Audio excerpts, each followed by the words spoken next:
Hey guys, my name is Anna Kate Inman. I am a journey leader at Louisiana Tech BCM. I'm also a sophomore here at Tech. And I had the privilege of working at Pine Cove Timbers this past summer.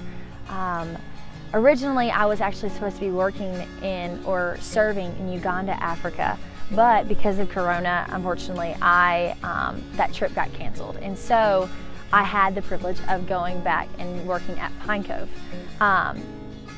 At the beginning, I was kind of disappointed just because I thought I was going to be challenged mentally and spiritually in a way that I needed to be challenged so that I could just grow in my faith with Christ.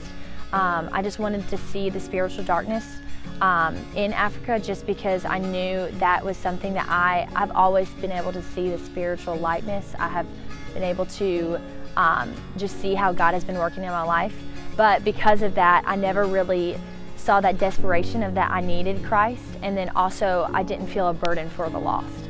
And so I thought that's what my answer was going to be for going to Africa. But God answered my prayer at the same time, the same way at Pine Cove. And it was just really cool because one of my girls, she came to me and about, I think 3 days before camp was over, and she just came to me just broken because she was doubting God and she just did not have any proof of who God was. And it just broke my heart because I had gone through that about 3 years ago, just doubting if God really did exist.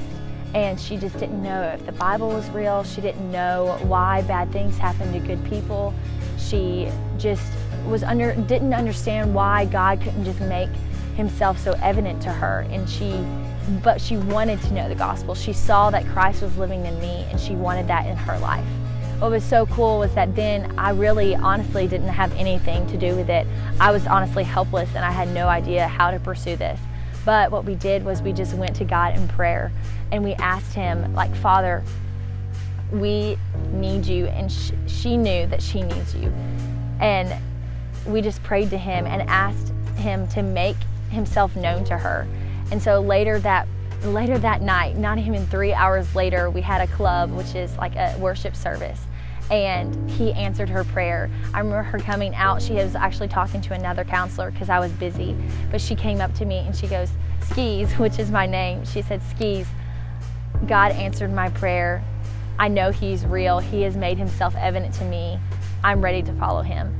And it was just amazing because at that moment, 3 hours before, I felt burdened for her because I know that God is real and he is existent and he is moving in our lives. And so I got to see how God answered that prayer, how he was sovereign, and I got to see the joy that transformed her life. I think the gospel is so powerful. I love getting to share the gospel with kids and being able to explain to them that Jesus, God's Son, he came down on this earth and lived a life that we are living in right now. He bared everything that we are going through, but he lived it sinlessly. He never sinned. And then not only that, but while he was being nailed on the cross, he was thinking of us, even when we were going to turn away from him, even when we were going to doubt him, like she was.